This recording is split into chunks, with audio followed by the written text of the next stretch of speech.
33 कोटि देवता भी हैं तो उनको संजीवनी मंत्र चाहिए, असुर हैं तो उनको भी संजीवनी मंत्र चाहिए।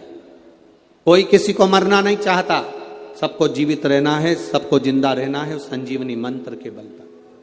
और वो संजीवनी मंत्र किसी के पास है ही नहीं, 33 कोटि देवताओं के पास नहीं है, असुरों के पास नहीं है, राक्षसों के पास नहीं है। वो संजीवनी मंत्र केवल एक के पास में है, और वो देव अधिदेव महादेव, केवल उन्हीं के पास, बाकी के किसी के पास नहीं।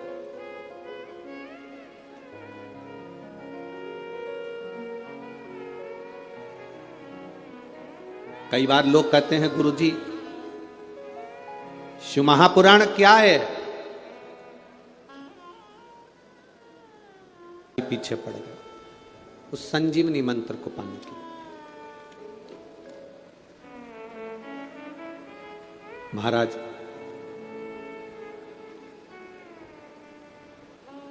अब मंत्र मिलेगा किसको?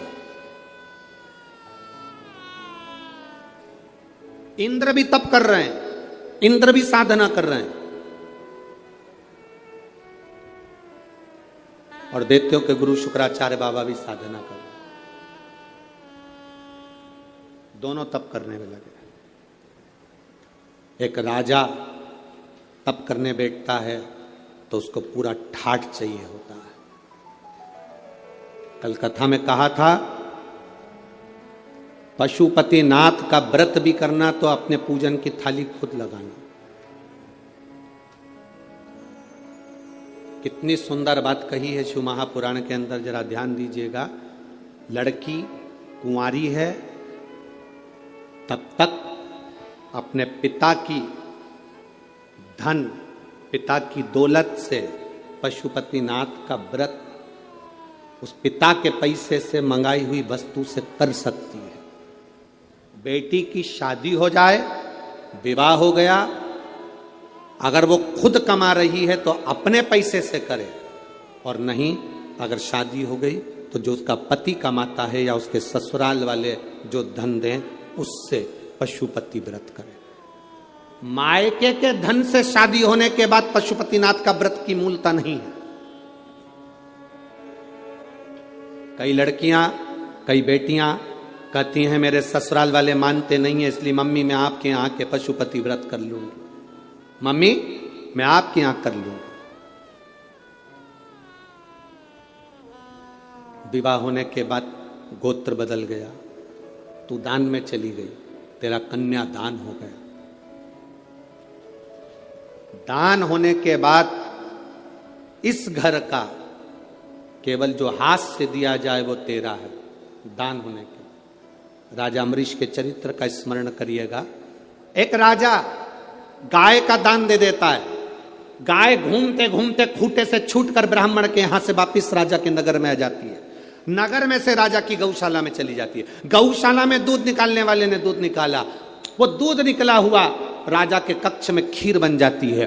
खीर भगवान को भोग लग जाती है, भोग लगकर वो प्रसाद राजा खा लेता है, राजा को नरक भोगना पड़ता है। दान करी हुई गाय का तूने दूध का प्रयोग करा, इसलिए तुझे भोगना पड़ेगा।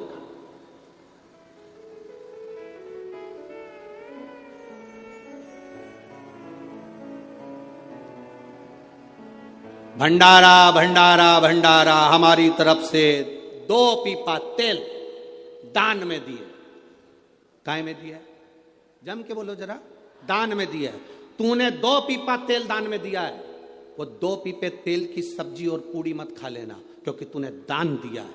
अगर तू कहता मैंने 2 पीपा तेल भगवान के प्रसाद में दिया तो प्रसाद खा सकता था, पर तूने दान दिया तो दान का उपयोग नहीं कर सकता। तो वो दान का उपयोग नहीं कर सकता। भंडारा भंडारा भंडारा, मेरी तरफ से 1 बोरा 1 कुंटल गेहूं, आटा, चावल, दाल दान में दिया। अब दान में दिया तो तू खाना मत ही, तूने दान दे दिया। हमारी शास्त्र रीति कहती है बेटी का कन्यादान करने के बाद तो बुजुर्ग माँ बाप बेटी के घर का नहीं खाते, क्योंकि हमने दान दिया है। दान दिया है इसलिए नहीं खाते। अब तुम किस अंदाजे में गुरुजी मैं पशुपति व्रत कर रहा हूँ, मैंने ये वाला अनुष्ठान करा, मैंने ये पूजन करी, मैंने ये आराधना करी, आपने जो उपाय बताया मैंने सब करा, पर बाबा हमारी क्यों नहीं सुनता? उसको कहाँ कर रहे हो, किस जगह पर कर रहे हो, कौन से धन का प्रयोग कर रहे हो? कहीं तुम मायके के जल का, मायके के परिंदे का, मायके के हंडे का पानी तो नहीं ले रहे हो? उसमें उनके पितरों का वासा है, तेरे पितरों का नहीं। आप आए नहीं, सुबह हो गई, मेरी पूजा की थाली धरी की धरी रह गई। क्यों नहीं आए? कारण क्या था? किस कारण नहीं पहुंचे? क्या हुआ ऐसा जो आप आते नहीं? कारण क्या? मेरी पूजा में कोई ना कोई कमी रह गई। क्या कमी रही है वो हमको। एक नाटक चलता था पहले, एक नाटक पहले चलता था, कमजोर कड़ी। किसी के स्मरण में है? कमजोर कड़ी कौन सी है? तो उसमें देखते थे कि इतने सारे लोग जब गेम खेलते थे तो उसमें कमजोर कौन है। हमारी भक्ति में, हमारे भजन में, हमारे स्मरण में कमजोर कड़ी कौन सी है वो हमको दे। हमारे भजन में कौन सी कमी रह गई जो परमात्मा हमें मिल जाएगा।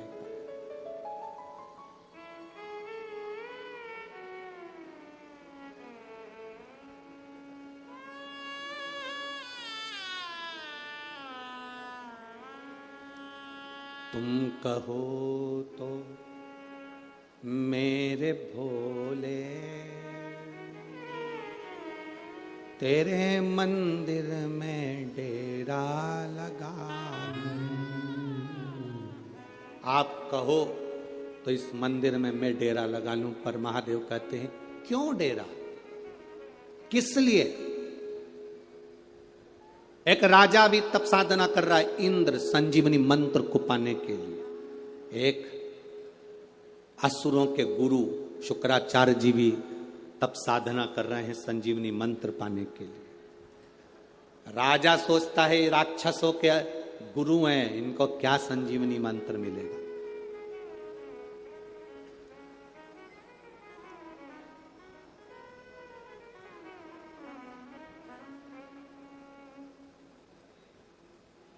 बहुत सारे ऐसे भी होंगे, बहुत दूर बैठे हैं तपती हुई धूप में, अपने अपने सिर पे कपड़ा रख रख के बैठे हैं, तपती हुई धूप में अपने अपने सिर पर कपड़ा रख कर बैठे हैं।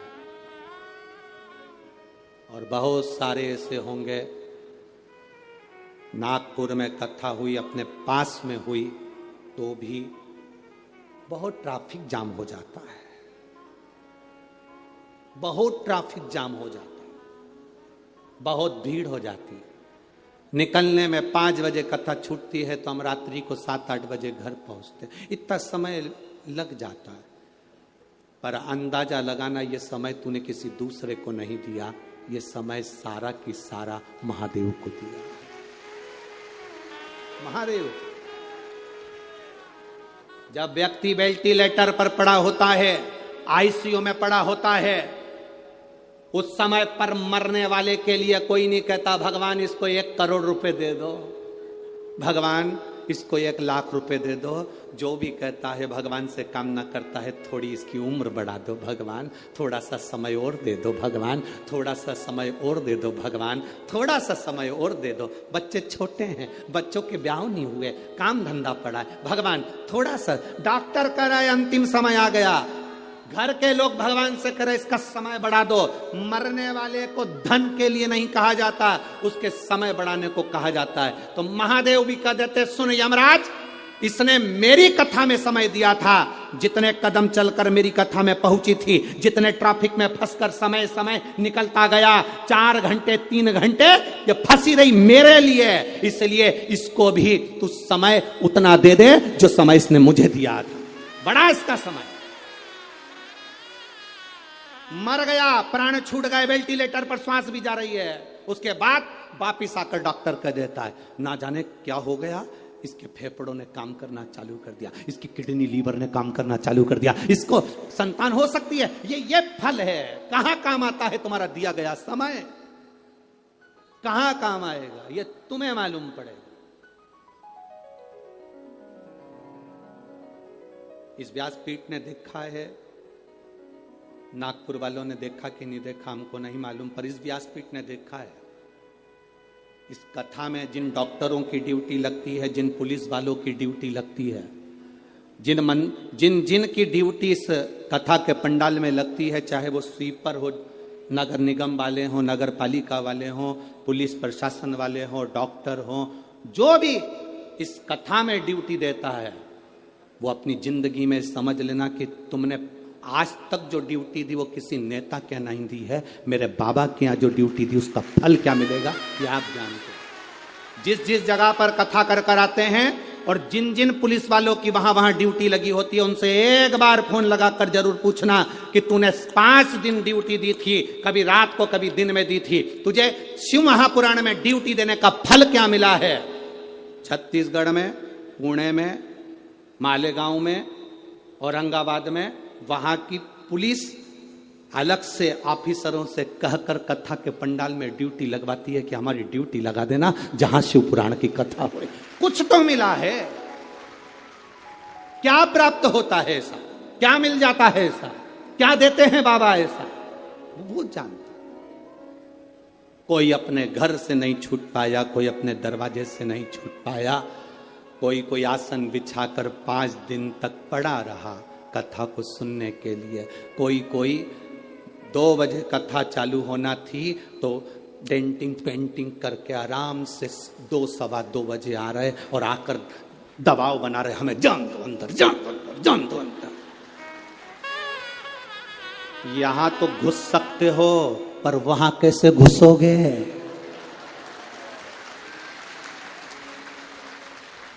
यहां तो घुस सकते हो, वहां कैसे घुसोगे? यहां तो कह सकते हो तुम हमें पहचानते नहीं हो, तुम हमें नहीं जानते, हम उनके रिश्तेदार हैं, हम उनके ये हैं, हम उनके वो हैं। वहां पर जाएगा तो कोई संबंध काम नहीं आएगा, केवल मुख से जपा हुआ श्री शिवाय नमस्तुभ्यम काम आएगा, कोई काम नहीं आता। तुम हमें जानते नहीं हो, लगाऊं फोन? ये फोन लगाते हैं तो इनके पहचान वाले आ जाते हैं। तुम एक बार मुख से नमः शिवाय बोलते हो तो वो डमरूधर आ जाता है। अंतर इतना ही है। किसका साथ? वो शिव है, वो दूर नहीं, हमारे करीब में है, वो हमारी श्वासों में रमण करता है। शिव को क्या कहा गया? श्वास शिव है, श्वास चल रही है, समझ लेना तुम्हारा शरीर है, शिव है। शिव शरीर के अंदर है, श्वास के रूप में है। श्वास निकल गई शरीर में से, श्वास गई, शरीर नहीं बचता, शव बन जाता है। शिव निकला तो शरीर नहीं रहा, शव बन गया, वो शव है। फिर वो शरीर नहीं है, वो शव। उस शरीर की मूलता खत्म हो गई। फिर राजा इंद्र ने सोचा कि शुक्राचार्य असुरों के गुरु हैं, राक्षसों के गुरु हैं, इनको संजीवनी मंत्र मिलेगा, इनको नहीं मिल सकता, मुझे मिलेगा संजीवनी मंत्र। और इंद्र लग गए तप साधना में, इंद्र लग गए तप साधना में। यहां पर 2 तरह के लोग बैठे हैं। एक भगवान को रोज भोग लगाते हैं तो कुछ ना कुछ पकवान, लड्डू, पेड़ा, फल, फ्रूट, मिठाई जो उनके घर में होती है वो लगाते हैं। यहाँ ऐसे भी लोग बैठे हैं, रसोई घर में जाते हैं, थोड़ी सी खड़ी शक्कर निकाल कर, थोड़ी सी शक्कर निकाल कर ले आते हैं, भगवान के सामने रख देते हैं। नहीं है उसके घर में 56 भोग, नहीं है उसके घर में लड्डू पेड़ा, नहीं है उसके पास में कुछ भी।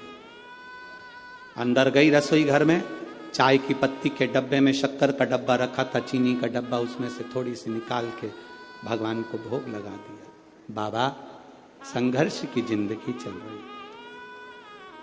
इतनी कमाई नहीं बाबा कि मैं तेरी आराधना अच्छे से कर सकूं, पर बाबा शिव महापुराण में सुना है बाबा तुझे कुछ भी ठीक नहीं लगता, सारे 33 कोटि देवी देवता को 56 भोग लगते हैं, पर मेरे महादेव को आज तक 56 भोग नहीं लगते। क्यों? महादेव खुद कहते हैं मैं मंदिर के अंदर बैठकर 56 भोग खाऊं और संसार में रहने वाला व्यक्ति भूखा सोए, ये मुझे अच्छा नहीं लगता। 33 कोटि देवता में केवल एक देव अधिदेव महादेव जिनको 56 भोग नहीं लगते। गणेश जी को 56 भोग लगेंगे, देवी जी को 56 भोग लगेंगे, महालक्ष्मी को 56 भोग लगेंगे, नारायण को 56 भोग लगेंगे, कृष्ण को, राम को, सबको 56 भोग लगेंगे, पर मेरे महादेव को 56 भोग नहीं लगते। मेरे बाबा को 56 भोग नहीं लगते। बाबा कहते हैं मैं पृथ्वी का देवता हूं, घर का बुजुर्ग, घर का बड़ा। तुम्हारे घर में अगर कोई बुजुर्ग हो तो देखना घर के सब लोग ताजी रोटी खा लेते हैं और घर की बूढ़ी माँ कहती है बेटा ठंडी रखी हो तो ला कर दे दे, मैं दाल से खा लूंगी, मुझे ठंडी ला कर दे। ठंडी रखी हो तो मुझे ला कर दे दे, मैं दाल से खा लूंगी। बेटा देखो फ्रिज में कुछ ठंडा चावल रखा हो तो मुझे, तो बहू कहती मम्मी गरम खा लो ना, ना ना मुझे ठंडी ला दे, मुझे ठंडी अच्छी लगती है। नहीं बासी अच्छी लगती है, हाँ ठंडी अच्छी लगती है। हाँ किसी माँ को ठंडी रोटी अच्छी नहीं लगती, किसी माँ को बासी रोटी अच्छी नहीं लगती, पर वो इसलिए खाती है कि मेरे घर के लोगों को खाना ना पड़ जाए, कहीं ये रोटी को उठाकर गाय को ना डालिया, इसलिए मैं खा लेती हूं। मेरे महादेव घर के वो बुजुर्ग हैं, इस पृथ्वी पर रहते हैं ना, तो यहाँ का देवाधिदेव महादेव है, वो 56 वो खाएगा। और पृथ्वी पर रहने वाला कोई एक गरीब बड़ा अगर रूखी रोटी खाएगा तो महादेव को अच्छा नहीं लगेगा, इसलिए वो 56 भोग नहीं खाता। 56 भोग नहीं खाता मेरा महादेव। खिलाने की सामर्थ्यता रखता है 56 भोग, खिलाने का बल रखता है 56 भोग। मेरा महादेव कुछ नहीं, एक बेलपत्र, एक धतूरा, बहुत।